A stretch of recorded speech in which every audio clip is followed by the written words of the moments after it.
How's that for a slice of fried gold? You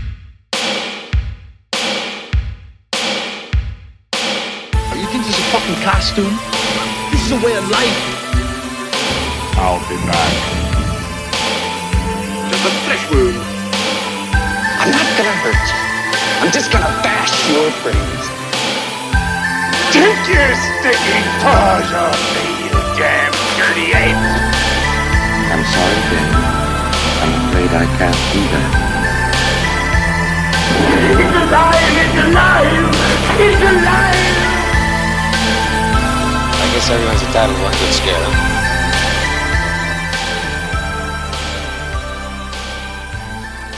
Well, hello, and welcome to Cinema Shock. Cinema Shock. It's Cinema Shock, Gary. Did you just forget the name of the podcast? The other day when I was watching through the Matrix movies, and I was trying to find our podcast for some reason, and it's not in the Matrix movies, Gary. And I was typing in Psychotronic Film Society again. I was drunk, but I was trying to seek out Psychotronic Film Society. It's a rough life I lead. Anyway, welcome to Cinema Shock. It's the show celebrating the past, present, future. Now he's doing his wrestling show podcast. Oh my God. Welcome to Cinema Shock. This is a bonus episode. I'll do Gary's job for him. That's Gary Horn, the guy who doesn't know how to do his job. Thank you. I'm Justin Bishop. And I'm Todd A. Davis. And today we're doing a bonus episode. We didn't promise a bonus episode, but we said we might do one. We hinted that there might be one. We alluded that there might be one if we could all get our shit together. We promised you that when we said we're going to go deep inside the Wachowskis, that we would really get deep. So this is part of it. We're Why just make it dirty. Yeah. So if you're a fan of the Matrix franchise, you're probably familiar with what we're talking about today. It probably doesn't come to a surprise to fans of that film, but I feel like this is a movie that doesn't get talked about that much anymore. I mean, it was kind of it was a pretty big deal at the time it came out, but oh yeah, it was very unique at the time. Now there's a lot of stuff kind of like this, like if the Matrix were being produced now in 2021, the studio behind it, Warner Brothers, would go immediately in a post Marvel world. Warner Brothers would immediately go into extended universe mode, just the same way that Disney's doing Marvel or Star Wars. I think that if the Matrix were being released now, Warner Brothers would try to explore and exploit kind of every corner of the Matrix universe that they could. I think they actually accomplished that to a certain extent, with their stuff. I mean, yeah, but the infrastructure wasn't there at the time. Sure, right. You didn't have streaming services and things like that would make doing that kind of thing so much easier. And also, there wasn't a precedent for creating spin-off movies or TV shows and things like that at the time. I was about to say, yeah, if you think about even like Star Wars Episode 1, coming out at the same time as the Matrix, that was like the first Star Wars thing in forever, in like 15 years. And they definitely, and it was just about the new 3 episodes that were going to be coming out over the years. Right now you have a Star Wars movie every single year, a new Marvel movie every single year, a new Marvel movie every 3 months. This year. A new Marvel movie every 3 months, and then there's TV shows, and comics and everything. The Wachowskis, of course, would love to have all that, but that was, like Justin said, no precedent for that. Yeah, in the first film, it does tease a lot of potential, both in the world outside of what we see in the film and in the backstory. Morpheus tells the story, but we never see the story. The backstory that leads to the future world that the humans are living in. But then in 2003, Wachowskis, once again ahead of the curve, attempted to do something similar, something that had never really been done before, with a direct-to-DVD anthology film called The ANIMATRIX. From the creators of the Matrix trilogy, what is the ANIMATRIX? We know the truth now. Experience the extraordinary fusion of CG animation and Japanese anime in a groundbreaking collection of 9 animated stories. from 7 visionary directors that takes the world of the Matrix to its unimaginable limits. I'm going back to the Matrix, and I want you to come with me. A mind-bending excursion into the world of the Matrix. I really think this was, it seems maybe to some of our younger listeners like this is not a big deal, which is why we're going to keep repeating that. But this was a pretty groundbreaking idea in its time in 2003, because I don't know, I can't think of any other franchise in film history that attempted to expand on the universe of a film in quite the same way that this did, where you told side stories, some of which are connected to the main film, many of which are not. I think honestly, the closest, going back to Star Wars, the closest I can think of is those awful Ewok made for TV movies that came out in the 80s. They did one for Ewoks and they did one for droids, if I recall. Well, the droids was a cartoon, wasn't it? Yeah, there were 2 live action Ewok movies. Oh, the live action. Yeah. They were bad. Yeah. But development on the Animatrix kind of started back when the Wachowskis were visiting Japan to promote the first Matrix movie. So while they were there in the country, they visited a lot of the creators of the anime films that had so strongly influenced the Matrix, the film. And they decided they were going to collaborate with them on a project that would expand upon the world of the Matrix. So the project itself was conceived by and overseen by the Wachowskis, who wrote 4 of the film's 9 segments, although they did not direct any of the animation at all themselves. The majority of the animation was overseen by notable animators and directors from the world of Japanese anime. And then the release strategy for the shorts was kind of unconventional as well, because they didn't just drop it all at once. So again, there's no streaming service or anything. So what they did is they put 4 of the shorts out prior to the release of the second Matrix movie, before Reloaded. They put 4 of the shorts on the official Matrix website. I think it was whatisthematrix.com or something like that. But they put 4 of these shorts on that website, while Final Flight of the Osiris was actually released in theaters. And then the remaining shorts were released on DVD in June of 2003, which is a month or so after the release of The Matrix Reloaded. So actually the majority of people saw this in between Matrix 2 and 3. And that strategy was sort of genius on a few fronts. For one, releasing those 4 shorts online ahead of time helped to generate hype for the sequels, which were astronomically expensive to produce. Like we'll talk about this when we do our episode on the sequels, but even in comparison to the first film, the 2 sequels were incredibly expensive. And then Final Flight of the Osiris was actually released in front of another Warner Brothers film, the Stephen King adaptation, Dreamcatcher. You guys remember Dreamcatcher with a shit weasel? Oh yeah. Fuck me, it's Freddy. I still say that. Fuck me, Freddy, and that's Jason Lee's line through that whole movie. Yeah, it's a pretty bad movie. Yeah, it's not good. It was at the time described by at least one critic as, quote, unspeakably bad. Yeah. Dreamcatcher is not a good movie. It's one of those bad movies that's still kind of fun to watch, but it's pretty awful. Well, with it being Stephen King, it kind of sets a tone and doesn't follow through with that. I mean, it's tone. not as if it's not a great Stephen King book. No, I mean, if we're going to get into Dreamcatcher, this is the first book that he wrote after almost dying, after he got hit by a van and almost died. Yeah, he was not writing for a long time, and this was the first book that came back. And so I think it's just a bit of a mess, because I don't know, I'm not going to get into Stephen King's psyche at the time, but it's a bit of a mess. Yeah. But it was getting pretty bad reviews. So by putting a Matrix tie-in before the film, it was actually able to help boost Dreamcatcher's box office even after it had been panned by most critics and audiences. I went to see it in the theaters pretty much. I mean, I did too. Solely for Flight of the Osiris. Did you? Yeah, I did. A lot of audience members did the same thing. They bought tickets solely to see the short, much like audiences had bought tickets to meet Joe Black a couple years prior to get their first glimpse of the Phantom Menace. Do you guys remember that?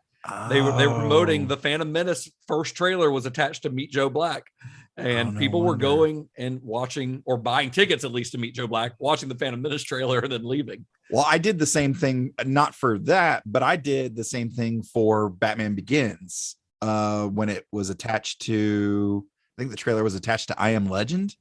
Yeah. And I did the same thing. And yeah. Now you just go on the internet and watch trailers. Yeah, exactly. It was so weird. I remember when you had to go to like Apple, like their website. Yep. And you watch Apple trailers. yeah. And then in the pre-YouTube days. Oh yeah. Pretty crazy. So I think, as with most anthology films, Animatrix is a little hit and miss. I think it's a little more hit than miss, but even its misses are packed with some pretty fascinating sci-fi ideas.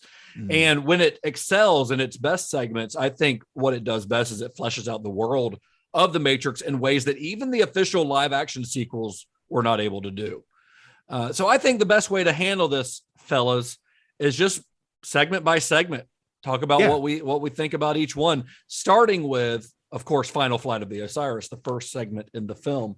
Final Flight of the Osiris is the one that ties in most blatantly to the events of the second Matrix movie, because the Osiris, the ship, is actually discussed in the Matrix Reloaded. Just briefly, but yeah. Briefly, yes. Very briefly. But it does tie in, and I'm not sure where the writing process started on this, if that was something they did. They named it later after they had already written that into Reloaded or what. I'm really not sure. But this one was written by Lana and Lily Wachowski. And it was directed by Andrew R. Jones, who was a visual effects and animation supervisor, who he has worked on everything from like James Cameron's Titanic and Avatar. Most recently, he was the animation supervisor on Jon Favreau's Jungle Book and Lion King remakes. Oh, nice. So he's still out there. He's not generally a director, but just prior to this film, he had been the animation director on the 2001 film Final Fantasy: The Spirits Within, which I don't know if you guys remember that, but it was, at the time, it boasted what was very groundbreaking computer animation. Like, people had not seen quote unquote realistic computer animation like that. It's very dated now, I think. Yeah. And you can see a little bit of that, but still looks good. Still looks actually really good. Yeah, I thought it looked pretty good. I mean, it looks like what you get out of a video game. I mean, it looks like a video game. Yeah, it looks like a video game cut scene. Yeah, absolutely. Yeah, and it was actually done by Square Enix, who is a video game company. Right. So it was actually produced by them. I remember Linkin Park for their remix album. They had one music video for it, and it like very clearly looked like a cutscene from Halo, and that animation was not nearly as good as this. But it's roughly around the same. I'm sure they probably didn't have the budget that this had. Very true. Yeah. I guess the Wachowskis, they had seen the work done by Square Enix on Final Fantasy, and that's actually how they got involved in this. Is the Wachowskis saw The Spirits Within, sent the producers the script for Final Flight of the Osiris, hoping to kind of replicate that animation style, and they signed on for it. Yeah. Nice. One of the big guys in this is producer Michael Aris. I think it's how you say his name, but he's some of this was all done through like Studio -4 degrees. Is that the name of it? I think that's it. And he's an American. He lives over in Japan, or at least did at the time. He was a friend of Mike Gaeta, who was production designer or whatever on John Gaeta. John Gaeta, sorry, and Mike Aris. Yeah, sorry. Anyway, so John Gaeta, this was his good buddy. So he introduced the Wachowskis over to him, and then they went to Studio -4 during some of this, and that was who kind of oversaw all of this stuff. Yeah, at least in production. Yeah, they kind of worked with each animation studio on tied it all together basically. And Osiris, because it is computer animated, I think visually looks the most like an actual Matrix film. The filmmakers actually got digital models of the Sentinels and the Diggers, the robots, from the Matrix special effects department, and based a lot of the environments on conceptual drawings from the film. So it looks like environmentally, and the Sentinels are the exact same design, like literally from the film. So it definitely looks almost a part of the Matrix universe, whereas some of the other shorts, they vary greatly visually. So some of them look, less and less like an actual Matrix film, but that was also kind of the point of this exercise. It's not unlike what Star Wars is doing with Star Wars Visions. on Disney Plus right now. Only this is all considered canon, whereas Star Wars Visions is generally not, I believe.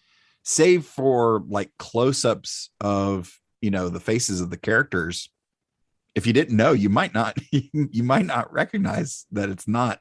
It's really well done. It's very well done. I really enjoyed it. Some of the making of stuff talks about that, you know, like animating flesh is different, you know, for CGI.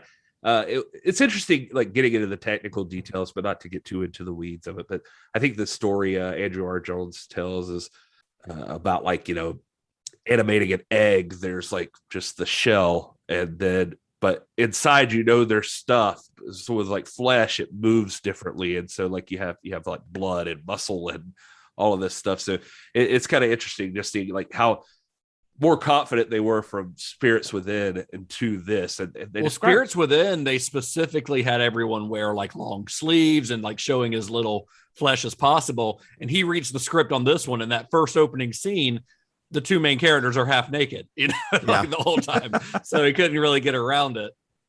Yeah. And CGI butt. CGI butt. Yeah. I was like, this is a really horny episode, Wachowskis. And I'm sure that they came up with all of this. I mean, you know, there are sex simulations within the Matrix, and those people on those ships are getting in there. well, he even the one kid even hits at it with the lady in red in the first one. You're right. He's a cyber pimp.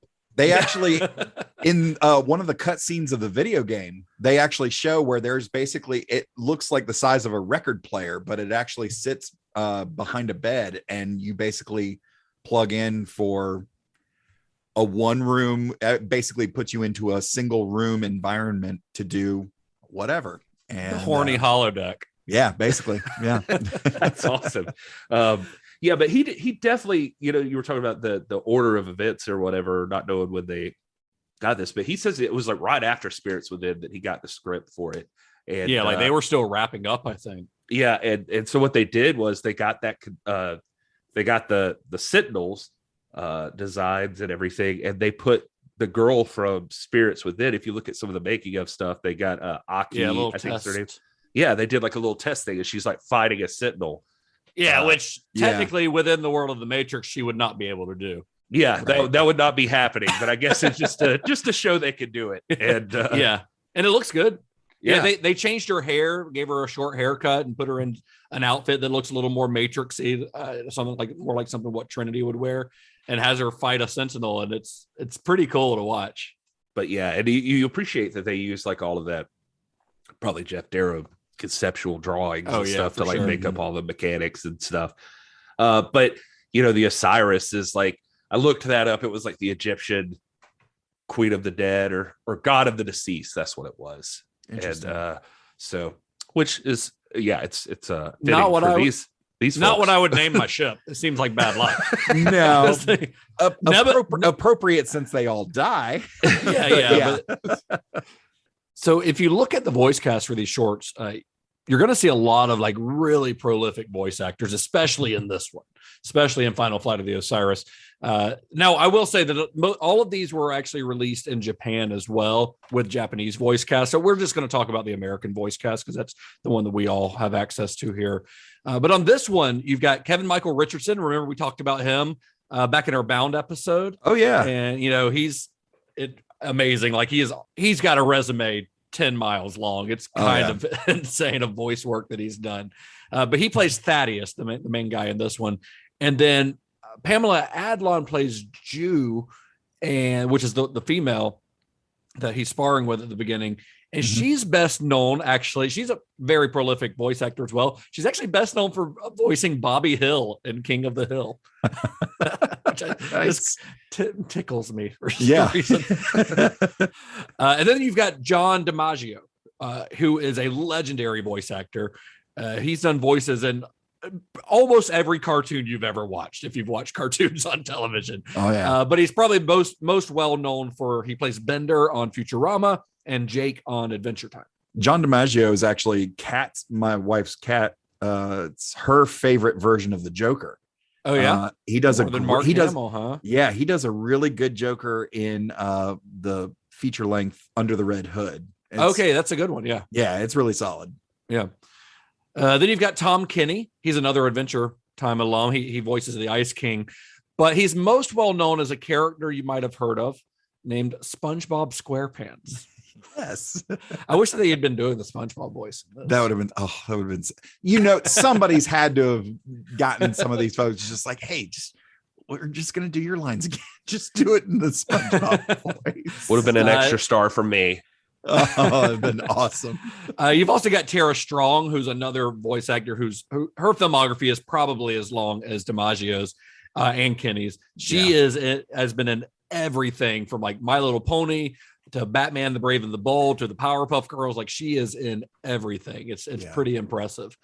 And then there's one, Todd mentioned this before we were recording, that he had come across this information as well, but in the voice of the old woman, when they're at the mailbox, when Jew goes to mail the thing off, and there's the old woman at the mailbox there. And she has a little conversation with. That's credited to an actress named Betty Ford, not the one that has the drug clinic. Not to be confused with former First Lady Betty Ford. Betty Ford was an actress and model who appeared on TV shows and movies all throughout the career, but most notably, at least, or most interestingly, I should say, in her career, very early on, she was on a modeling photo shoot in Bogota, Colombia, and she was introduced to a famous matador named Luis Miguel Domingan and watched him fight. And soon after, she left her home in New York for Mexico to train as a bullfighter. And she later became the first American woman to fight on foot at the Plaza Mexico, which is the largest bullfighting arena in the world, holds like 40,000 people. Yeah. And then she did that for a couple years, had a few fights, and then went back to acting. And she acted through the 90s and early 2000s, I think. Yeah.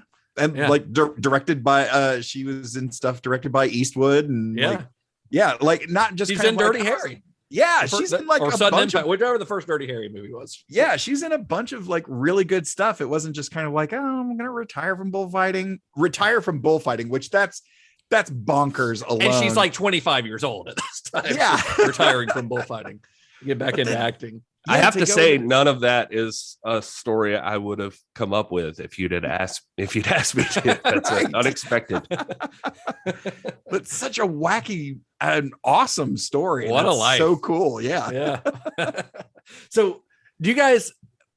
We can get into this maybe further at the end, but what do you guys think specifically about Final Flight of the Osiris? Because this is the one that I guess a lot of people consider it. Even Joel Silver referred to it as Matrix 1.5 because it kind of leads into the second film. But what do you guys think of it? Do you think it's held up over the years? Do you think its story is significant enough to tie into the film?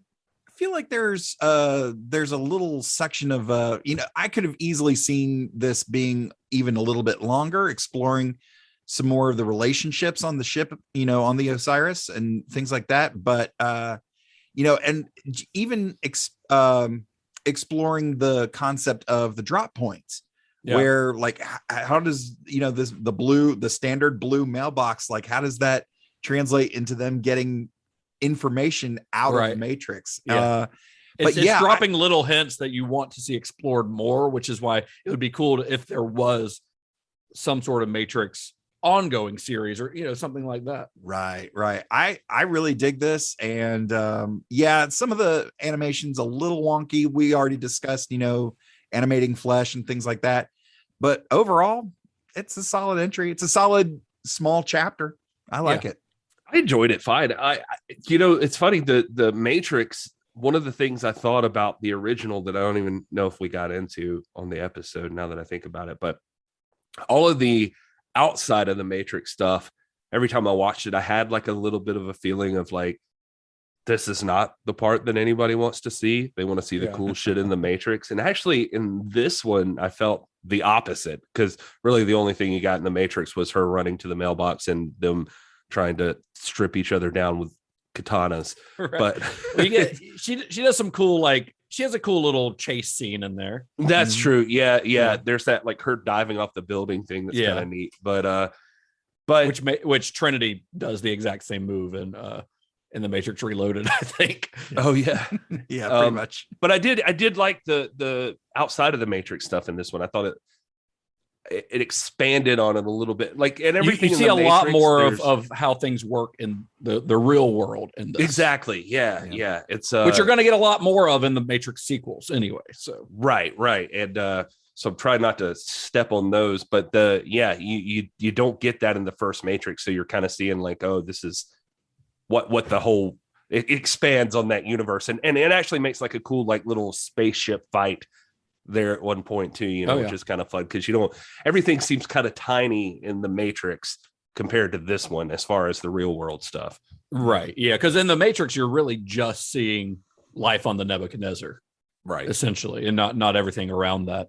I like this one. I think the animation has not held up over the last almost 20 years. I think it still looks okay, but it's, CGI does not date well typically. And we're seeing stuff, now that's animated that's much more realistic than this. I mean, hell, most of the superhero scenes in the Marvel movies are computer animated. Like the actors, aren't actually, Tom Holland is not in that Spider-Man suit when he's zipping around New York. That's CGI. Figured he was on a crane or something. But you can't fault that. I mean, the technology wasn't there, and for the time, this was groundbreaking technology. This is the one that I remember the most before watching it this time, mostly because I think it was so groundbreaking at the time that it stuck in my brain, and also because it was the one that was promoted the most at the time.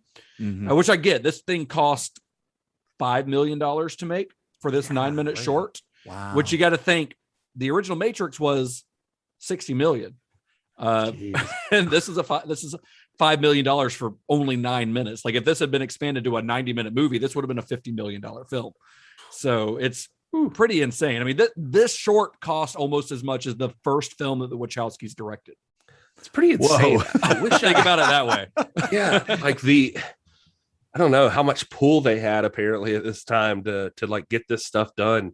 It's pretty impressive. Well, I mean, The Matrix was the highest grossing film in Warner Brothers history at the time that it came out. So Warner Brothers was willing to throw a lot of money at this. But it's funny because this whole anthology film was created as a direct to DVD thing, which would never happen now because nobody buys DVDs hardly anymore. I mean, most people are streaming. This would go to streaming now on like an HBO Max or something. Yeah. But at the time, the DVD market was so huge that you could just put anything out on DVD and people would buy it. Like the DVD market, it's hard to remember, I guess. It's easy for me because I was such an avid DVD collector at the time. You guys know, you saw my collection.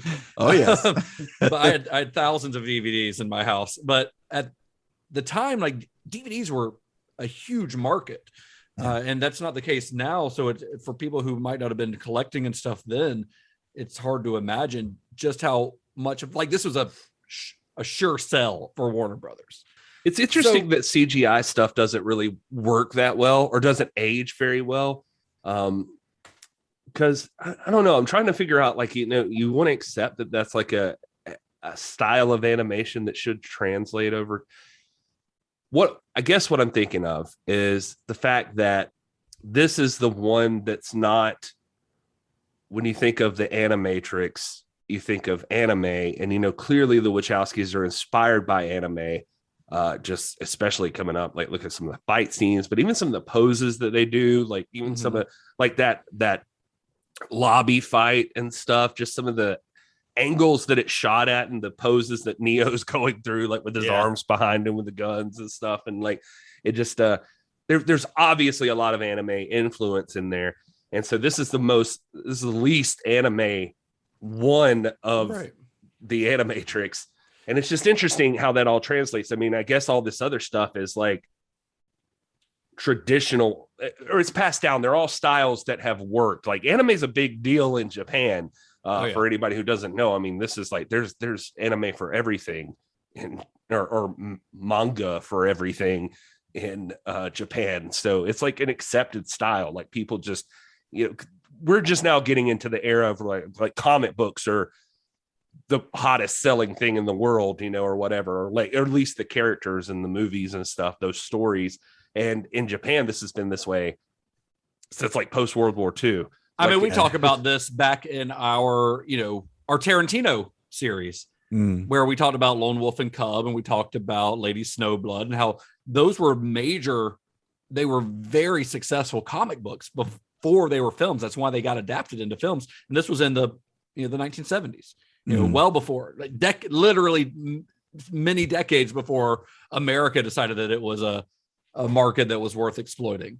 Right. Yeah, it's weird too. Like they've just had this like cool history of like woodblock stories and stuff like that. Like they've got like the real visual, I guess, the manga style or whatever. And I think even the manga they took from the quote unquote funnies from the US, but like translated into their own way of telling stories. But yeah, it's just interesting, like how embedded in their styles in this anthology seem to be the ones that hold up the best, I suppose. Yeah, I would agree with that. And the remainder of the segments are mostly pretty inspired by more traditional anime. I think Program, I think, is the one that's the most traditionally anime, but they're all much closer than Final Flight of the Osiris, including the next one, which I think is my personal favorite. I think this next one is the best segment of the film to me, especially from a storytelling standpoint. I think more than any other segment, the second Renaissance fleshes out the world of the Matrix in ways that an anthology like this should. Yeah, it's the secret origin, basically. Yeah, it is. Yeah, I was going to say, more so now that we're thinking about it, more so than Osiris, this is actually the one that matters the most. Yes, yeah, I agree.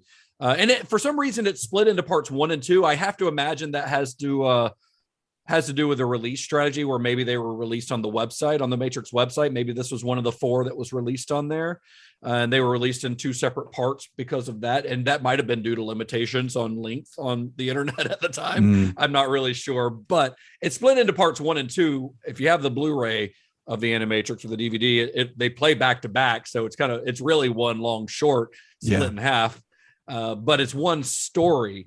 And this was another one that the story was written by the Wachowskis, and the film was directed by Mahiro Maeda, who is an anime director who had started his career early on animating classic Studio Ghibli films like Nausicaa Valley of the Wind, Castle in the Sky. But he was most well known at the time for a series that aired in Japan called Blue Submarine 6. Tying back to that Tarantino series, he also later did key animation on Kill Bill on the animation series there. But he was most well known at the time for Blue Submarine 6, which was a series that blended CGI and traditional 2D cell animation. That's exactly the point to take from this one. Like, because this one does a great job of blending the two, and even Blue Submarine 6, if you look at like clips from it or watch the movie or whatever, it's even more awkward because it's like all of the ship stuff is CG, and then it's like 3D looking CG, and then the characters are very traditional 2D. But this one does have a lot of CGI in it. Basically, any element in this that's not human, like machines, vehicles, those are all rendered in CG, but they're made to look. They're like colored and lit like 2D cell animation, which you can tell sometimes. Some Futurama actually does that a lot. Where it, when you see the ship, that's CG that they make to look like cell animation, but it works really well in this, I think.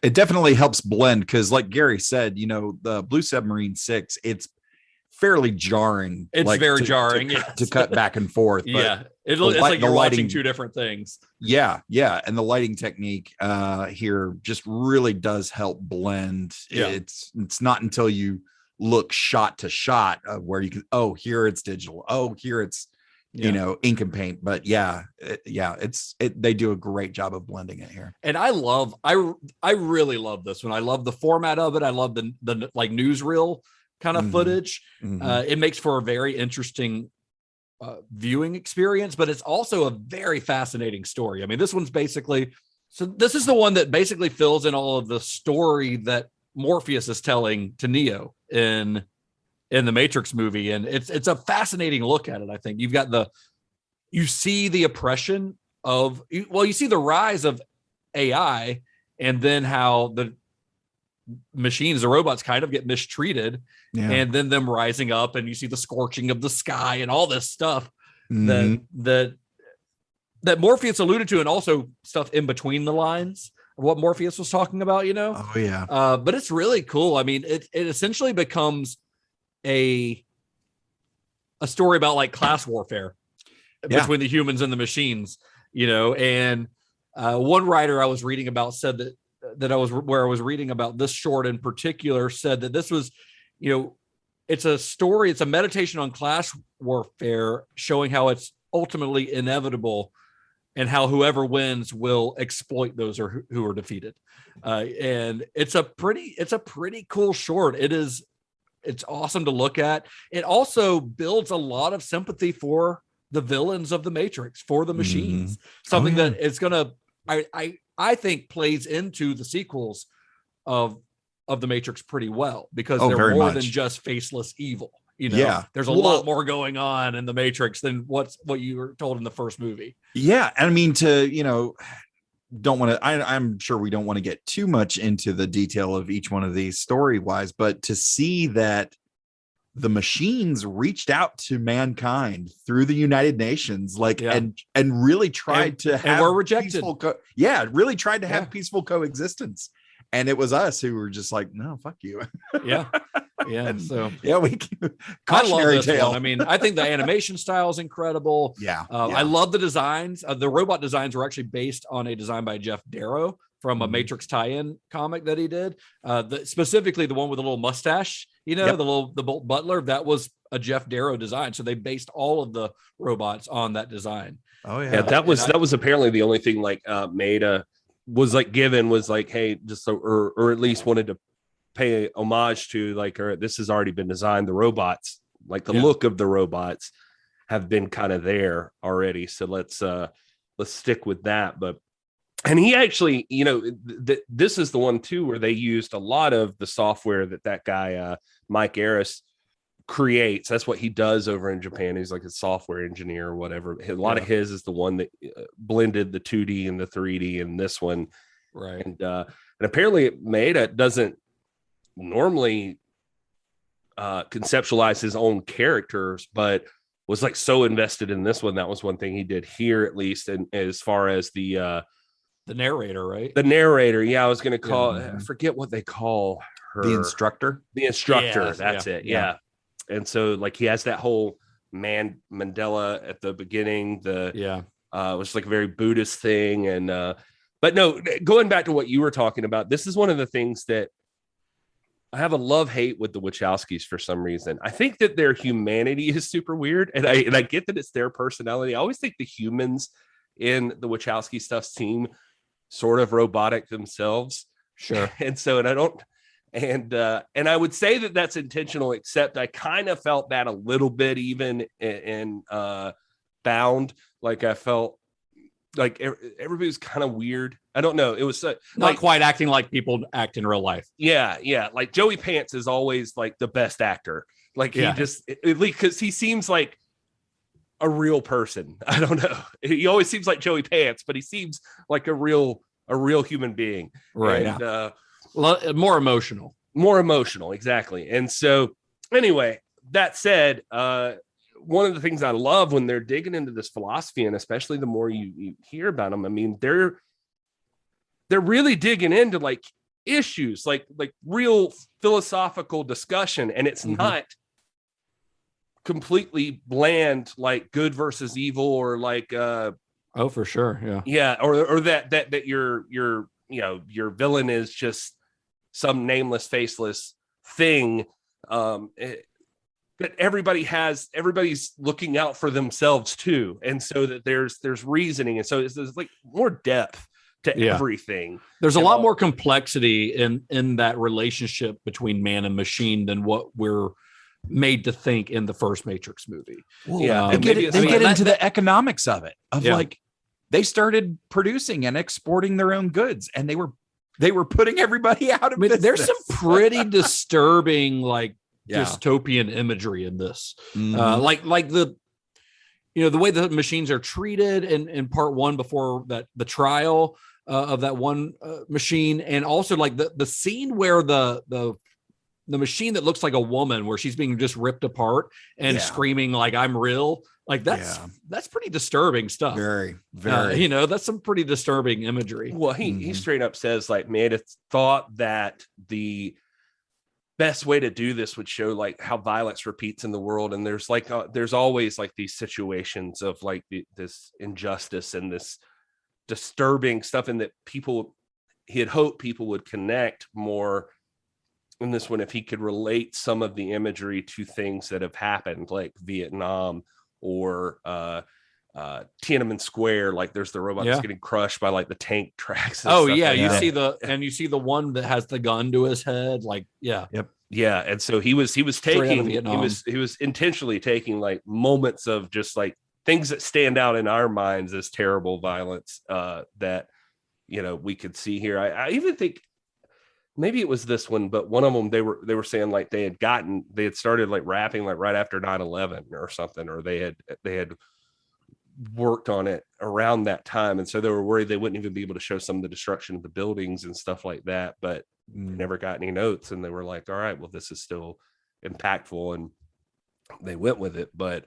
I don't know, it's just interesting. Like there was a lot of thought in this one. You could feel just like and even then that he's giving the depth or complexity to the robots, but they're also showing here that like the humans did fuck up. The humans did fuck up, and they're treating them like objects.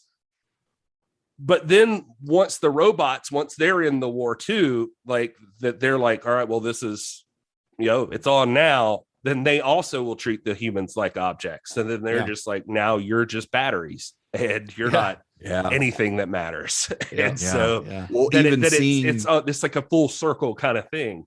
Yeah. Even seeing once they had won the war, seeing the robots experiment on human bodies, and the one that's dissected. And, and he said he took that from like how you would do a lobster. Basically, that was the idea there. Jesus. Wow. So the next story. Well, actually, I'm going to talk about a couple different stories here. You've got kids' story and detective story. I do want to say real quick. Sorry, Justin. No, go ahead. That I did right before we got on here. I was watching some kind of. I think there's like a YouTube that's just like Matrix Explained, but they were talking about the robot that's in the meeting with the world leaders that self-destructs and kills everyone or whatever, like after the robots are like basically winning. There was a whole segment on this that is the Oracle. And that's their theory. Yeah, that's their theory, is that's the Oracle. And they had a lot of evidence like backing this whole thing around, and that what's happened is that like essentially in the movies, because I think I jumped ahead on last episode when I talked about the Matrix. I don't think that program discussion happened there. But, no, that happens in part 2. Yeah, but so spoiler alert, sorry. But so spoiler alert for the episode you already listened to. Yeah. So the Oracle is a program. And so they're basically like they're saying like they told this whole story about how the Oracle is a program that helped deliver humanity to the machines, so it has respect amongst the machines, but then is also feeling shame or regret, remorse for the humans because of how the machines are now doing exactly to the humans what the humans did to the machines, and feels like this is, and that's why she's helping humanity later. And but basically that this was a machine that was designed that was so perfectly adept at understanding human nature and understanding human decisions, and that's how it ended up being the one that struck a deal and got in there and like worked out everything. I don't know, it's pretty cool. It's interesting, but it's really cool. A lot of deep stuff in the Matrix. Yeah, for real. So the next couple shorts I want to talk about are kids' story and detective story. They also tie in to the Matrix in a fairly direct way by featuring characters from the films. And they were both directed by the same person. His name is, I apologize if I mess his name up, but it is Shinichiro Watanabe. That's that sound right? That feels right. Yeah, sounds. I'm going to stick pretty with Watanabe from here. Yeah, same. Shinichiro Watanabe. Yes, but I'm gonna say just continue with Watanabe from here on as well. But he is known most as the director of Cowboy Bebop. The Cowboy Bebop series, co-creator of that show. He was offered the choice to direct one of the scripts by the Wachowskis or to develop one of his own. They're like, you can do whatever you want. Do you want one of our scripts? Do you want to do your own script? And he had been kind of keen to write his own story, but the producers kind of strongly recommended that he do Kid's Story, which was written by the Wachowskis. And according to Watanabe, that original script by the Wachowskis only had stuff from the school on, like basically the second half of the short. And he added all of the other elements to the script himself. So he kind of reworked it a little bit. So he was making this one, and he knew it's set in an American high school. He knew nothing about American high schools. American high schools are vastly different from Japanese ones. So he actually traveled to San Francisco. He scouted a high school there and based the look of the school in the film to the one that he saw when he was visiting San Francisco. He barely changed anything other than, I think, the name of the school, but it is almost an exact recreation. And then while in San Francisco, he also met Clayton Watson, who is the actor who plays the kid in The Matrix Reloaded and Revolutions. And he's the character that's portrayed in this story. And they actually were able to have him act out a lot of his scenes, basing their animation on his performance. And I really like the animation style of this. It was a little off-putting. It's done in this really deliberately messy hand-drawn style that Watanabe developed alongside his animation director, Shinichi Hashimoto. They kind of came up with this hand-drawn look that is very, very unique, I think. I could see a lot of people not liking it, but I kind of dig that it looks so different. And I like the way that movement is portrayed in it, especially when the kid's on the skateboard where he's trying to get away, and the way his body kind of bends and shifts around. It kind of gives you the idea that he is bending reality, even though he doesn't seem to realize what he's doing, Right. It conveys a lot of very high energy, and there is something. It's not quite right. The movement's not quite right, although it's moving very quickly. I never considered that he's actually bending reality. That's an interesting point of view to look at it that way from a story perspective. And of course, Clayton Watson does his own voice in it. And at the end of the short, we meet, I think it's Neo and Trinity, right? And both Keanu Reeves and Carrie-Anne Moss do the voices in that. Yeah. Did you like this one, Gary? So I sure did like this one. This one also, I mean, I feel like I say this on every one. This one actually connects in, but it does connect in because you've got the kid who actually shows up is a character who shows up in the movies. Yeah, so that's kind of cool. And you also know why he is so attached to Neo in The Matrix Reloaded. Because of this story. Yeah, that's a good point. Like, I mean, if you see The Matrix Reloaded, we'll talk about it next week, but they hint that Neo pulled him out essentially, or helped to, but this is the full story of how exactly what happened. Yeah. And there's a lot of, they're taking like elements from the real world. Like you said, the actor, Clayton, they got video of him doing certain things.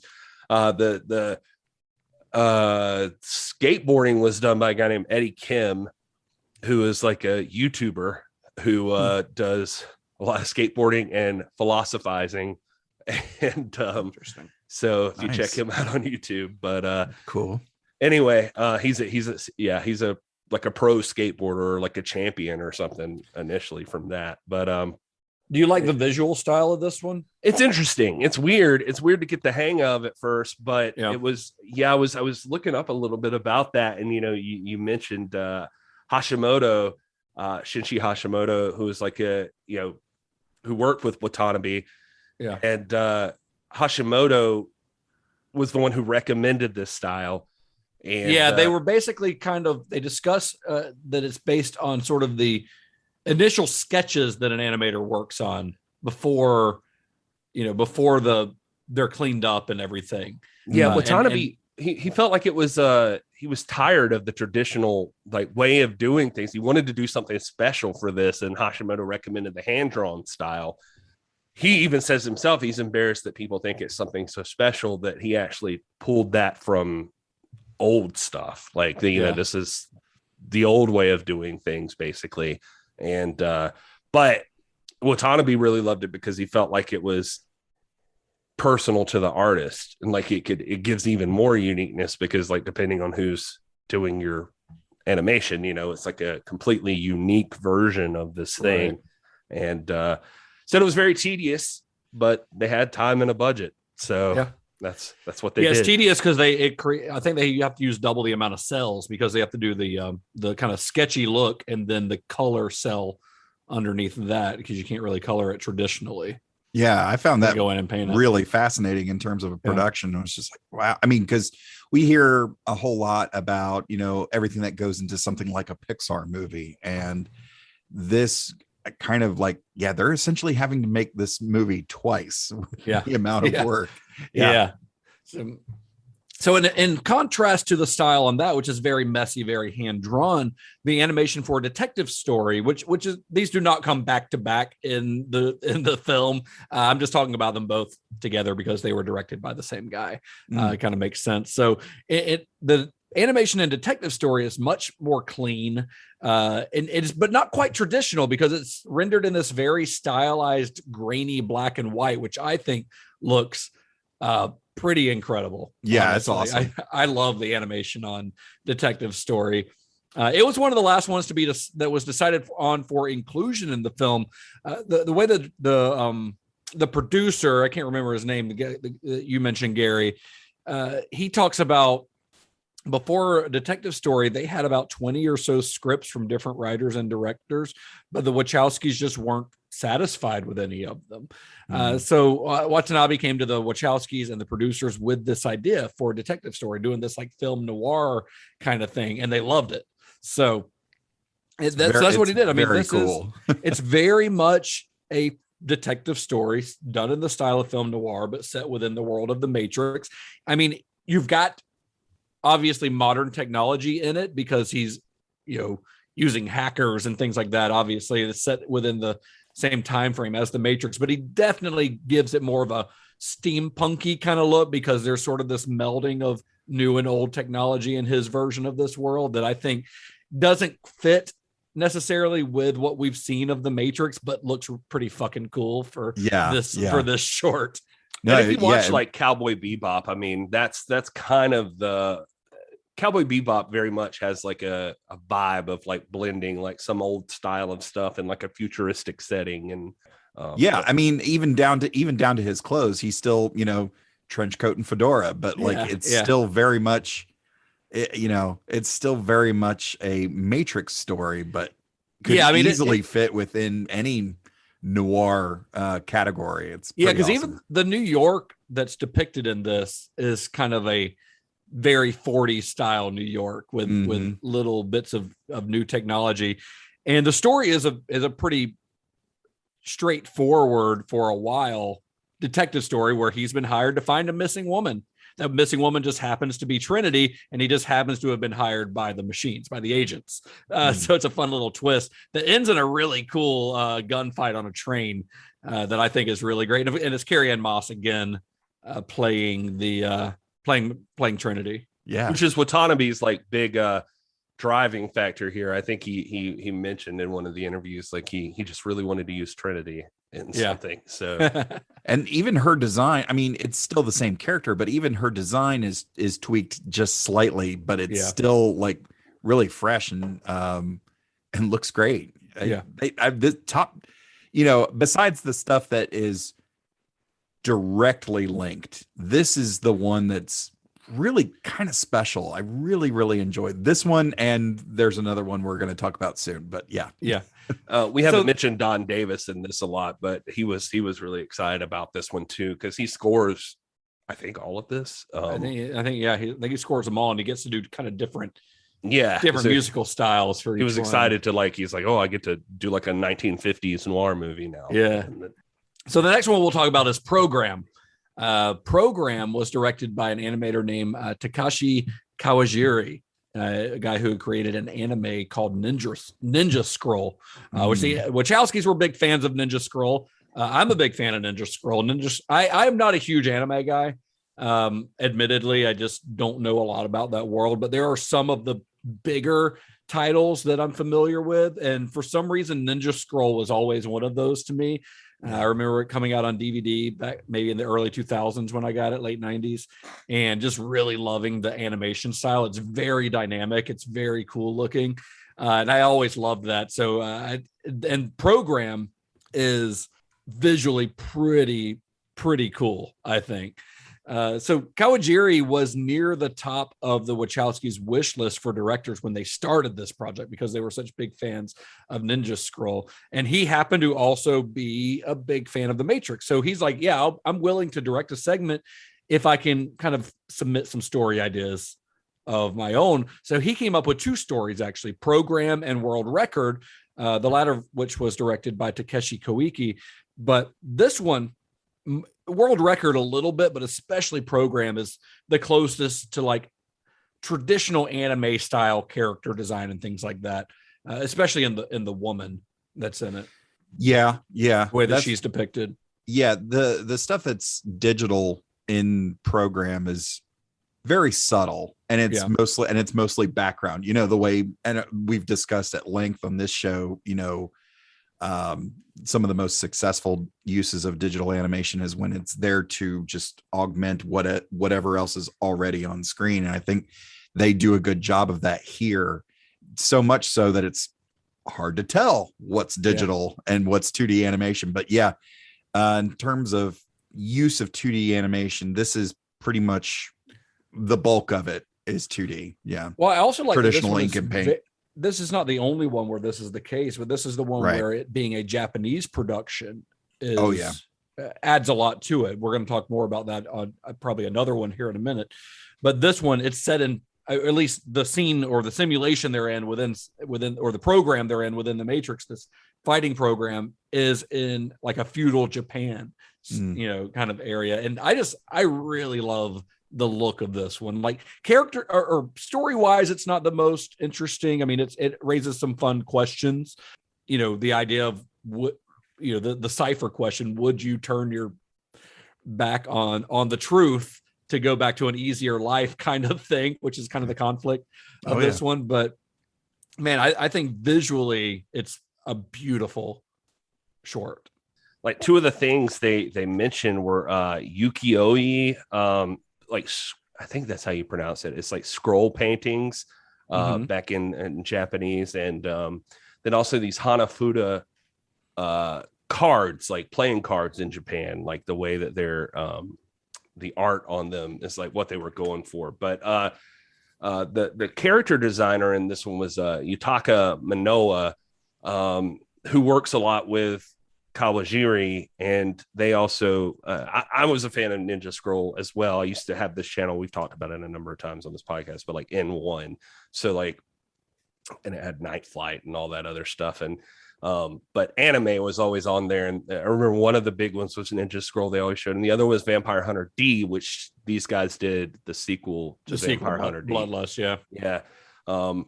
So I just like their style a lot. Like he's got a very like he pays attention to this traditional Japanese stuff, but then also like you can tell he's a big fan of Westerns as well. Like he and all of this stuff, he's got like a very John Wayne kind of movie thing. Yeah, there are a couple of moments in this one where they're facing off like they're about to duel, you know, just the way that he frames the characters, where you've got like the hand and kind of hip area of one, the other person in the background, like they're about to duel. It's very Western like. Yeah, I really like this one too. And, you know, this was a cool one for Don Davis as well, because you can't use Prodigy, I think is what he said. You can't use Prodigy in medieval times. Japan. Yeah. So, that's it's a good one. This one's a lot of fun, just seeing that and dealing, like you said, with that story that like Cypher deals with, just the concept of simulations can also be dangerous. Would you want to just stay in them? And interesting. Star Trek's done that too, with the holodeck and such. People get well, while we're on the subject of Star Trek, Todd. Yeah. Can you tell us in any of these shorts if we've got any Star Trek guys? I'm glad you asked. This list is a bit extensive, but I'll try to get through it as quickly as I can. So we already mentioned Kevin Michael Richardson as Thaddeus. Just really quick, he did some Lower Decks and Star Trek Into Darkness and 5 different Star Trek video games. And then we've got Pam Adlon as Jew. She was in an episode of Next Gen, season 3, episode 4, Who Watches the Watchers. Tom Kenny, aka SpongeBob SquarePants, is the operator on Flight of the Osiris. And he's done 4 episodes, and 4 episodes of Lower Decks, he's portrayed 7 characters. None of them SpongeBob, unfortunately. None of them SpongeBob, although on Lower Decks, it would actually probably fit. Tara Strong has also done 1 Star Trek video game, Orion Pirates, back in 2001.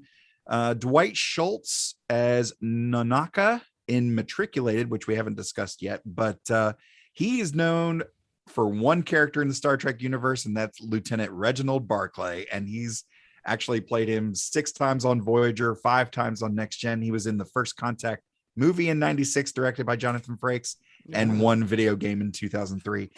John DeMita as the teacher in Kid's Story was on 1 episode of Star Trek Next Generation. That was season 6, episode 25. Timescape, where he plays a nondescript Romulan. Phil Lamar as Duo in Program.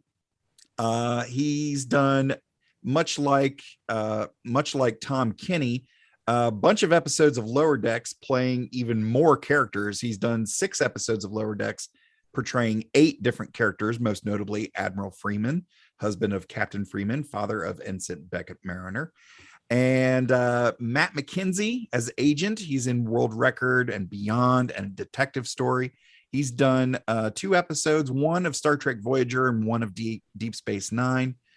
Tress McNeil as Kenny in Beyond was in Star Trek Starfleet Academy, the video game from 1997. Terrence T.C. Carson as Clarence from A Detective Story was also in Star Trek Klingon Academy. Back in 2000, Melinda Clark as Alexa, Matriculated, was in the Star Trek Enterprise pilot episode, Broken Bow, that I discussed with Gary Horn on the first episode of Computer Resume podcast, available now wherever you get your podcast. There's the plug. There it is. Playing the Suliban Saren, and it's not Star Trek, but I thought this was interesting. She was also in Spawn in 1997 as Jessica Priest. The movie? The live action movie. Yeah, she plays Priest.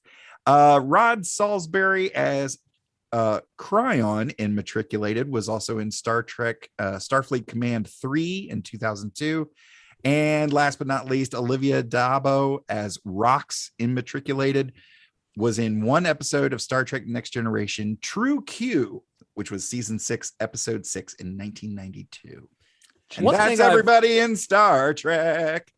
One thing I've really learned by these segments of yours, Todd, is how many fucking Star Trek video games there are. There's a ton of video games. Yeah. It's absurd how many video games there are. It's kind of dumb, honestly. Yeah. Well, I think it was a lot of PC stuff. It's a lot of like late 90s, early 2000s nerds video games. Yeah. Made for nerds. I was going to talk about how I remember playing on PC one of the next gen games, but now I don't want to talk about it anymore.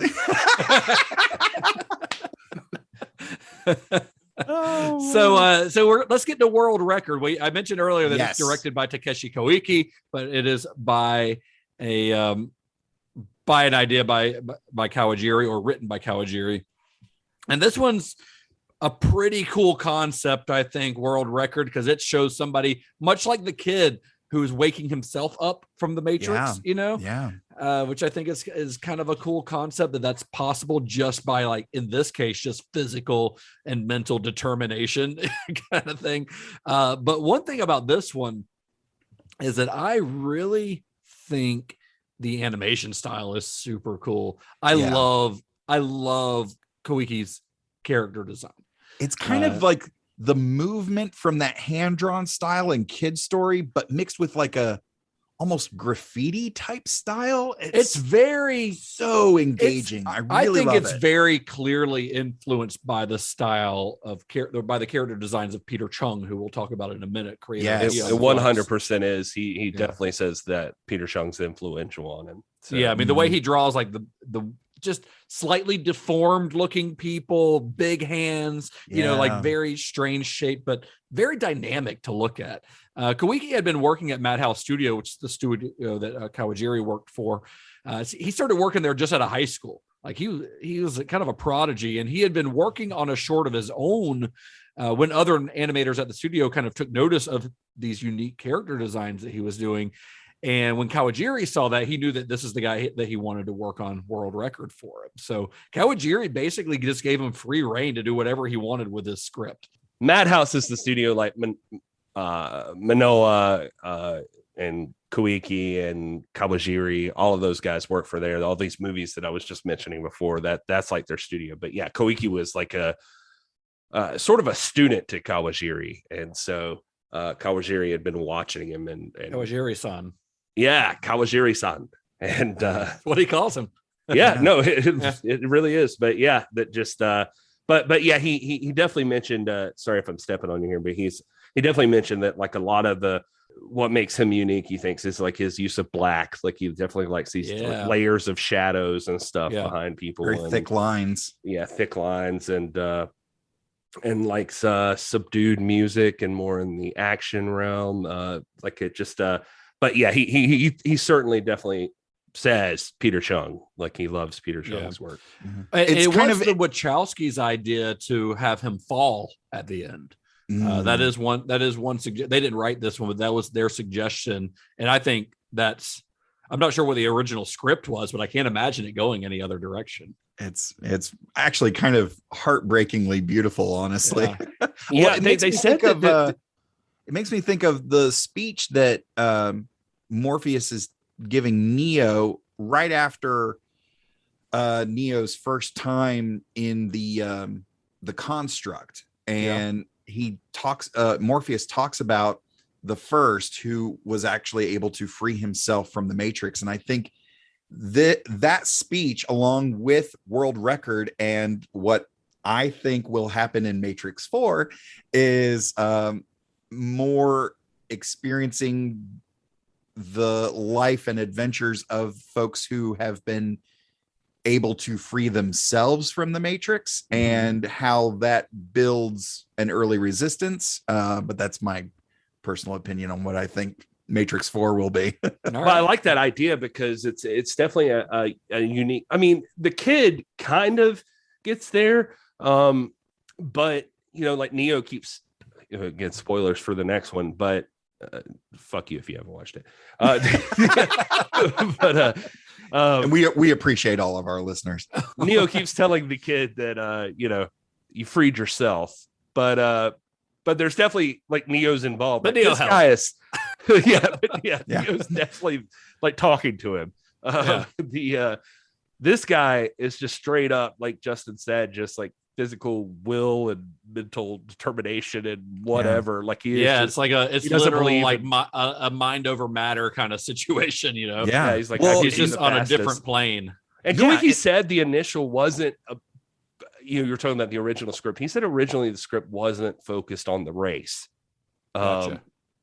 And so then those guys were like, the Wachowskis kind of had that idea to like make that the bookends of it basically, or something, like that.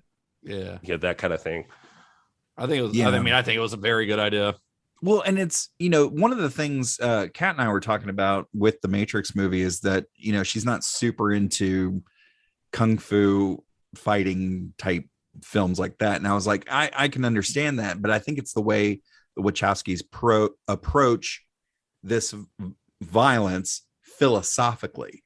And this actually ties directly into that stuff of being able to, and I've seen this from the world of martial arts. I won't say myself personally, but looking at certain individuals and how they're able to seemingly defy gravity for a second or two, or put their hand through concrete or stuff like that. And you kind of look at that and it's like, I'm bigger than you. I'm stronger than you. I can't do that. And it's all a mental game. And he talks about that briefly with that reporter. It's a feeling like no other, you kind of let yourself go. And this has kind of been like one of the best representations of that.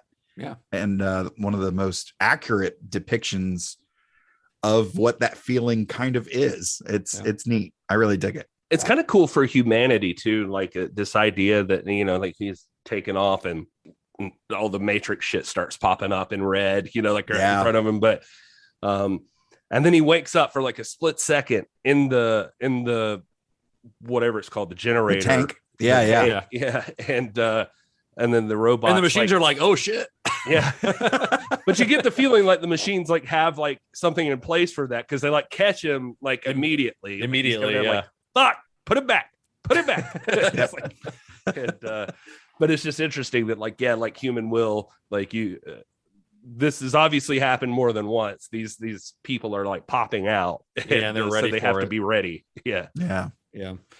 So the next one is called Beyond, written and directed by Koji Morimoto. Koji Morimoto is a very interesting guy. If you watch him in interviews, I'm a big fan of this guy. He's very eccentric. He was actually the first director approached about the film, but he also took the longest to complete his project. It took 2 years to create this. Contrast that with Final Flight of the Osiris. That groundbreaking CG took 13 months. This took 2 years, this little short. And it's kind of the most inconsequential of the shorts story-wise, but I think it's a beautiful little corner of the Matrix universe. I really like Beyond. I like the animation style. It's basically Thor: The Dark World in plot. It kind of, yeah. It is essentially the same story as Thor: The Dark World, but that's fucked up. It's true though. I'd like to think that Marvel stole that idea from this little short film, this weird little short film from the Animatrix. But it's basically kind of in. So we'll go back to go back to Morimoto. The reason that it took him so long is because he is like very, very meticulous and, like I said, a little eccentric. But he would keep coming up with ideas and keep having them rejected by the producer, the Wachowskis or whoever. And he'd go back to rewrite. And sometimes he would even have, they'd like what a story beat change, like a little, not the whole story. Like they liked it, but they're like, oh, let's change this. And he would just throw the whole thing out and start from scratch. So it took him forever to come up with something.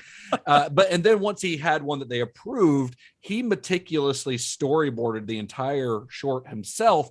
And he is known in Japan as being a notoriously slow storyboarder.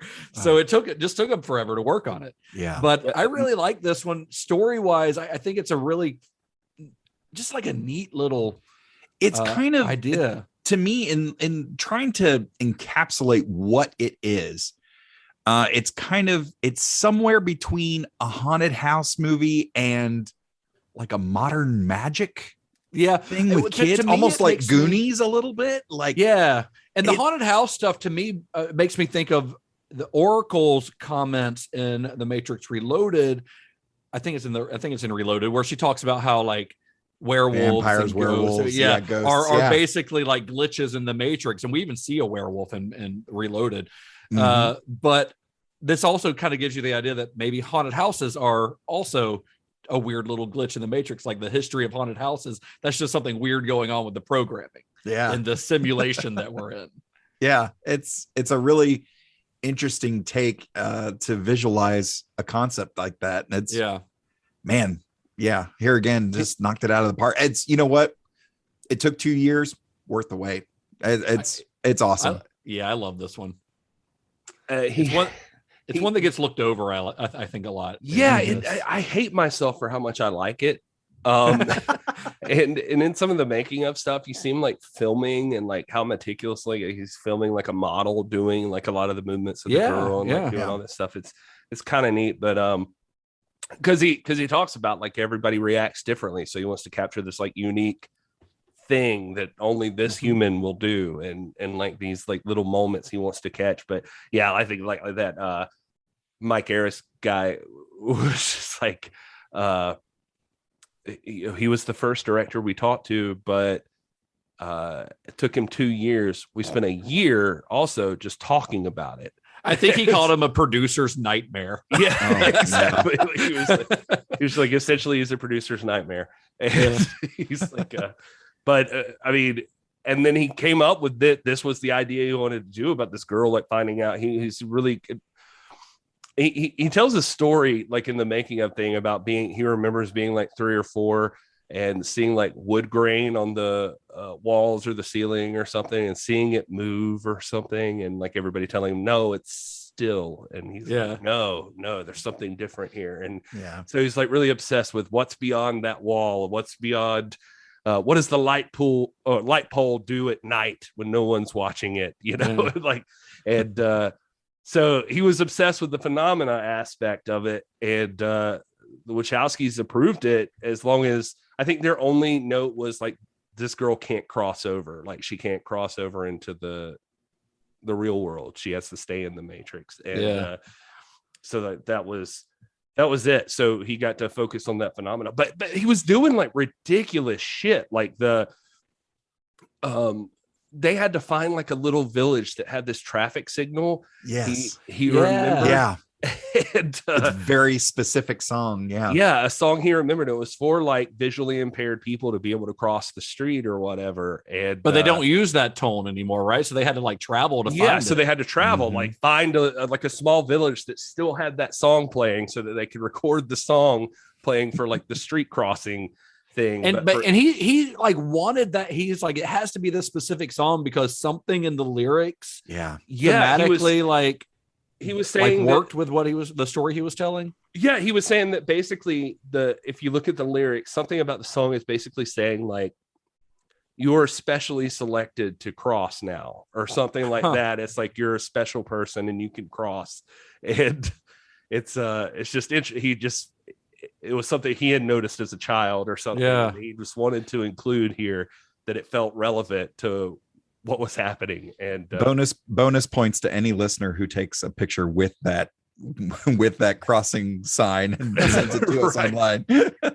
It's just he's a weird dude, and he is. I like him. Takeuchi talks about it. It was just like, oh, he's so good, like people, he's notoriously long at doing these things. My favorite quote was that Takeuchi said he has a special affinity for alcohol, I think was the exact quote. He has a special affinity for alcohol. He's like, he'll just show up at my house like at least once or twice a year and drink every bottle of wine I have and talk to me about weird stories that he's thought of. I want to hang out with that guy. He sounds fun. Honestly, he does. All right, so let's get to the last one. Matriculated is the final one, and this one is another one that was kind of a late addition. It was so scheduling conflicts had caused one of the Animatrix directors to have to drop out, which left the project short one director. So the Wachowskis actually recommended Peter Chung, who was the creator of Aeon Flux. Peter Chung has a long history in animation. He was one of the key animators on Rugrats, for an example, but Aeon Flux was kind of like his creation. And Aeon Flux, I don't know if you guys have seen it. I used to watch it back in the late 90s on MTV. I thought it was incredible. I didn't realize this until looking back at it, that it was not very popular at the time, not as far as critically, but as far as like it didn't have a big following or it didn't get a lot of ratings and things like that. I think it was very ahead of its time. This guy created Charlize Theron. Yeah. Thank you for your service, sir. No, he talks about that like Rugrats is like actually the genesis of and Flux is like there's so many things that he wanted to do, but Rugrats was kind of limited because they're like little kids with their squat, short legs, Yeah, they can't do a whole lot. And so he designed something that was like very opposite.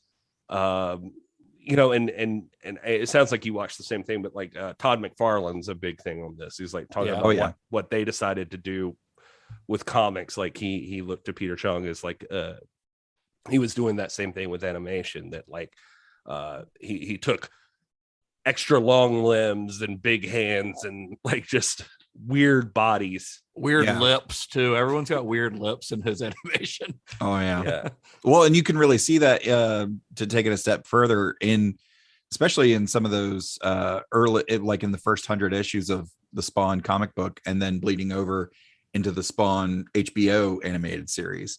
You see a lot of that animation influence. Yeah. And Peter Chung, he had a little bit of an advantage because he came onto the project fairly late. So he was pretty much given free reign to do whatever he wanted story-wise, because they just had to get something done. The problem with coming in so late is that he had very little time to complete it. But I think the final product does not look like something that was rushed to completion at all. I really love this segment. I've always really liked Peter Chung's animation style, his character design. I mean, these characters look straight out of Aeon Flux, but it's a little more polished. I mean, this is a few years later in technology, but he's also got some CG in there. Like the machines in this are CG, but they're not quite as 2D cell animated looking as the ones in the Second Renaissance, but they don't stand out like a sore thumb, I don't think, like they could. But I also just love the story of this one. I think this is one of the most thought-provoking of any of the shorts, because it's essentially about humans trying to convert machines to fight for humanity and sort of creating a matrix for machines. It gets very psychedelic. It's very, very odd, very out there, but I think it's it's a really fascinating concept. It really is. It really is. Yeah. He definitely said that, like, his idea was like, what if a machine entered a human's dream, like just that's very, very apt. Yeah. And the machines, the way he creates them, they're not the design of the machines that we see in any of the Matrix movies. They're very different, but the way that they're designed, you do get a little bit of humanity out of them. Like they don't have eyes necessarily, but they kind of do. Like the main one that that they're converting, that they have to rescue, he I don't know his gender, but that robot he kind of has these two little like camera things that kind of give him the look of eyes, so it creates some sympathy in it. Even though I don't know, it's a really, really interesting short. I think I really like this one, and it gets very strange, but it's a very, I think the animation's very dynamic and very just fun to watch. So you've got that on top of a very thought-provoking story, and I think it's a hell of a way to end. I was just gonna say, like, the eyes thing you're talking about is funny, because I think anime is like traditionally pretty focused on eyes, like that eyes, the eyes are the windows to the soul and all that stuff. Like the good characters have like big giant eyes, and and then like generally the villains are like very like squinty and weird, and but anyway, go ahead, Todd. Well, I was just going to say, in reading the book Understanding Comics by Scott McCloud, he talks about iconography and being able to identify with something that, the more specific something is, the less you're actually able to identify with it. And in looking at the artwork, the character design, the human character designs are pretty specific. We've got about half a dozen characters, and they all have very specific looks. Whereas the robot that they are trying to convert doesn't speak, so doesn't have a specific voice, and its, for lack of a better term, face is so minimalistic in its features that I think it's actually it's actually easier for the audience to maybe identify with the robot than it is the humans, because you're able to, it's really the robot story. Yeah, it's the robot story. So while this isn't my favorite of the 9 films, like, it's a really fascinating exploration in viewer psychology and how we perceive ourselves and project ourselves onto the perceived villain, and it's learning about humanity and all that stuff. And what it's shown is some of the basic influences and drives of humanity, the idea of love and curiosity and pursuit and all that stuff. It's a fascinating exploration. I really enjoy it. So you said this is not your favorite. It's not my favorite either, but it's up there for me. I think the Second Renaissance is probably my personal favorite overall. Although I do really like World Record a lot, and I like Beyond a lot, just as their own little kind of offshoots of the main story. But I think that the Second Renaissance is the one that really gives this whole project reason to exist. It really truly expanding on the world of the films. Yeah. Do you guys have a favorite? What is your favorite? I am really fond of Detective Story. I really dig it. Yeah. The aesthetic, the music, even the look, and we've discussed it at length already, so I won't recount, but like, man, it strikes a chord with me. I really dig it. I love all of these, but if I had to nail down just good. One, some are better than others, but they're all pretty, like, varying degrees of good. I'd never watched the Animatrix before. You'd never seen it before? No, I'd never seen it before. Oh, really? Yeah. So I was impressed with how much I actually liked each one. It made me legitimately think like we should totally do like a evolution of anime or some sort of story for like people like us who maybe don't watch anime all the time. Yeah. To like get to like what is the essential, like what's the travel guide to getting from then to now. The essential viewing. Yeah. I'd be into that. That might be a future series we work on. But if I had to pick one, gun to head, I guess, I mean, I think Renaissance is Second Renaissance is probably just the most interesting, just because you get the story. But I actually really liked Kid Story. I dug it. Cool. And not the least of which is like, I think even in the grave, his name is Michael Karl Popper, and I actually am a big fan of Karl Popper, who's a philosopher, and oh wow, I didn't know secretly like reading, and so like that like I popped for that at the end. I was like, oh, he's Karl Popper, and that's cool. And but yeah, I think Kid Story actually is because it's just so weird, and just I don't know, I enjoyed watching it. It's kind of interesting to me, and unfortunately, reviewers didn't like that, but that's too bad. But they didn't like that one. Yeah, I saw some negative stuff on Kid Story. Yeah.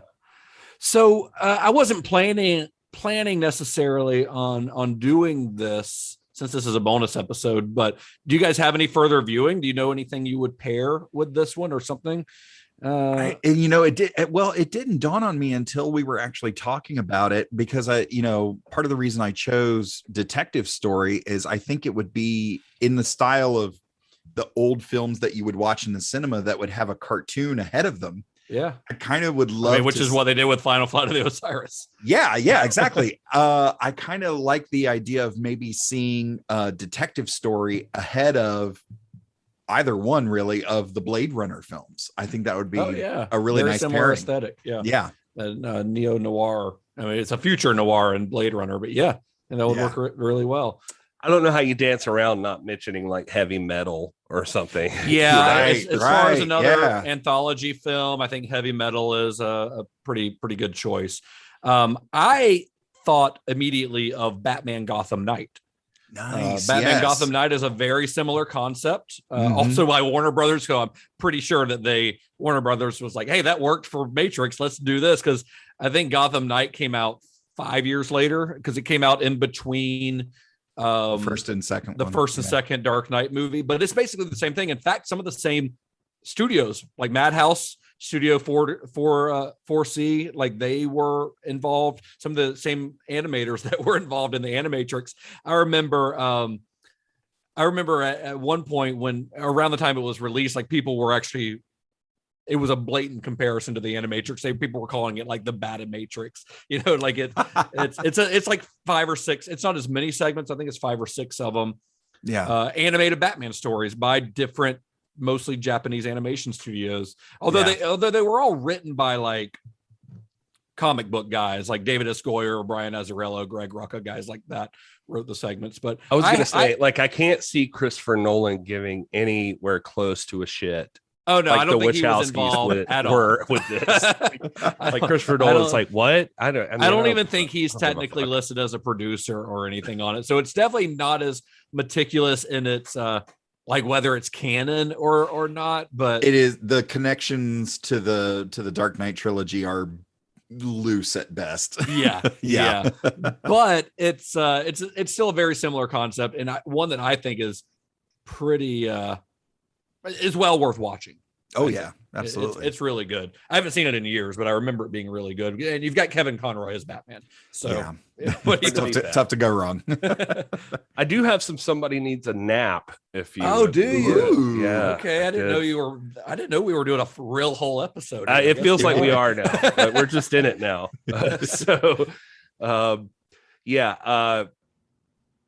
Because despite how hard you try to wake up from the Matrix, some of the people you'll tell them they need to take a nap. I just made that up on the spot. You're welcome. Good job. Congrats, Gary. This is from Tara M for Murder. Says terrifying nightmare from which the only escape is turning off the TV. Makes you think animation itself is evil. Has lots of interesting parts, cool images, tinges of humanity, whatever you want to call it. Rob says 1 star, 90% embarrassing garbage with one fun story about how the robots revolted. It's called The Second Renaissance Part 1 and 2, and you can find it on YouTube. Skip the embarrassing underwear woman with a sword story and the awful heroic Matrix by suicide story, which is something we haven't discussed. Wow. Yeah. That was one of the things people hated.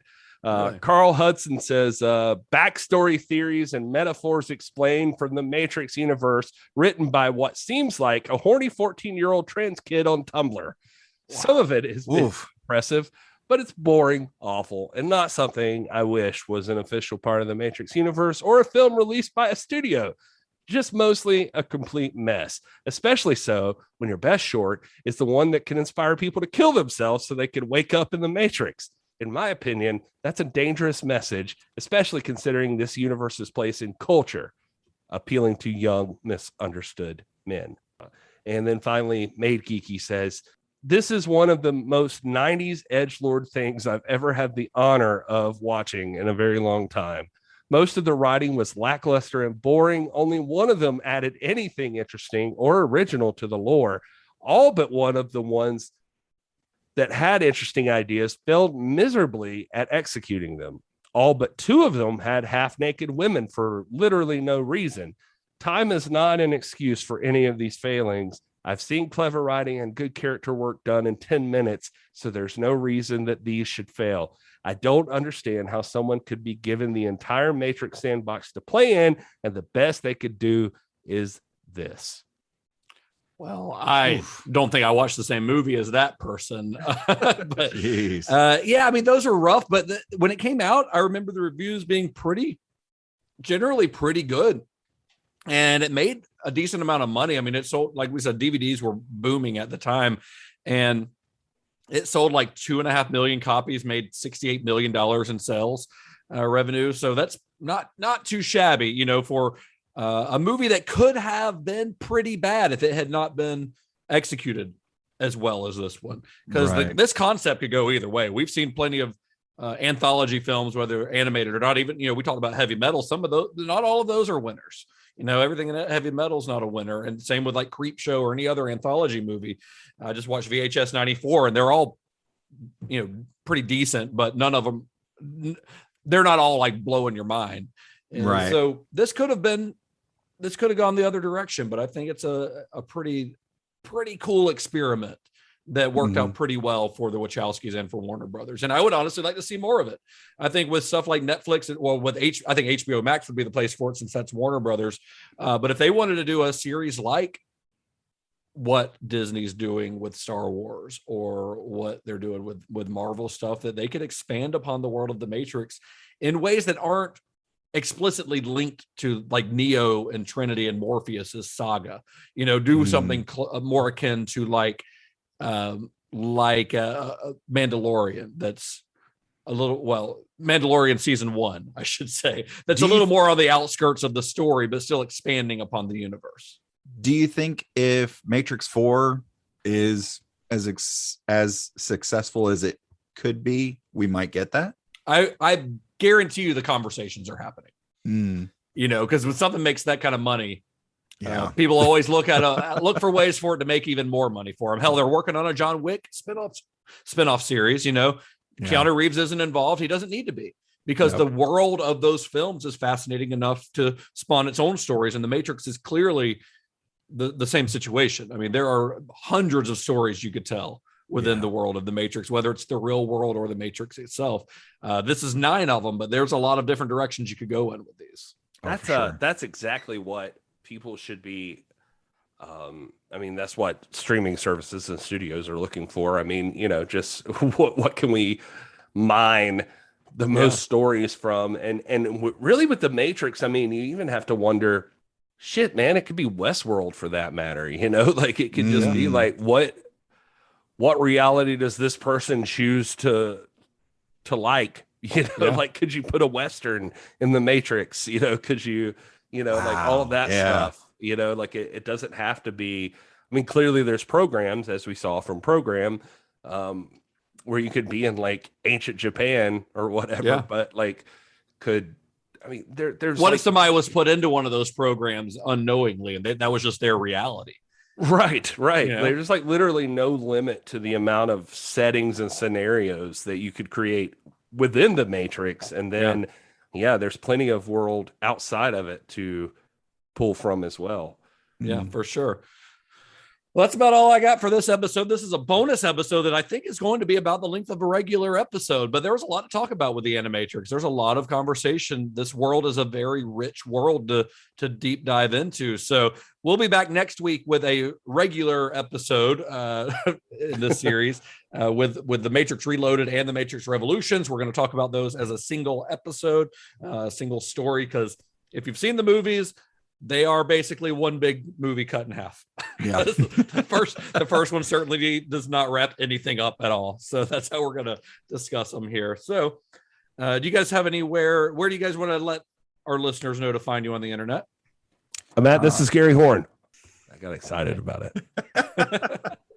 You're right up on that mic. What else are you excited to share with the listeners, Gary? This is pro like wrestling, a show or something? Oh yeah. I mean, at TIPW show. He doesn't need to promote it on here because his show is so much more popular than this one that he feels that it's unnecessary. No, it's not that. It's just AVP. Always be promoting. Well, listen. I mean, the thing is honestly what I'm thinking about is like we're planning like a relaunch of This Is Pro Wrestling because it's kind of been dead for like a few months now because we've been doing actual stuff and. Like, I mean, that even sounded jerky. Like, I mean, just we've been doing other projects. And so, like, we're trying to figure out how to make our own thing.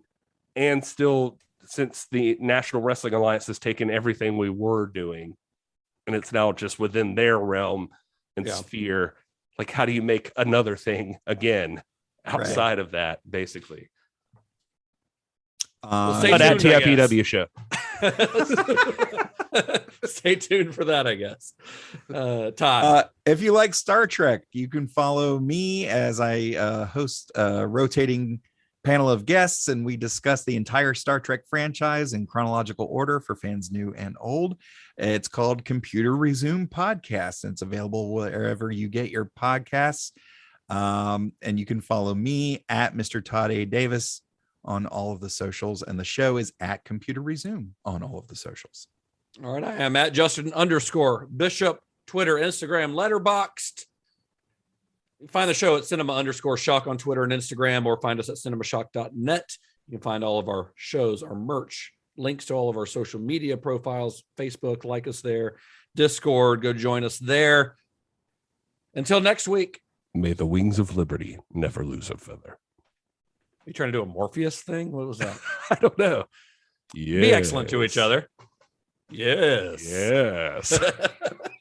In the beginning, there was man, and for a time it was good. But humanity's so-called civil societies soon fell victim to vanity and corruption. Then Johnny made the keys in his own likeness. Thus did Johnny become the architect of his own demise. that I don't know if that guy's still alive, whoever played that role, but we should get him. Just be like, your one character has gotten more mileage from Todd A. Davis ever before. This is fantastic. Johnny has the skis, though. We do know that. Yep.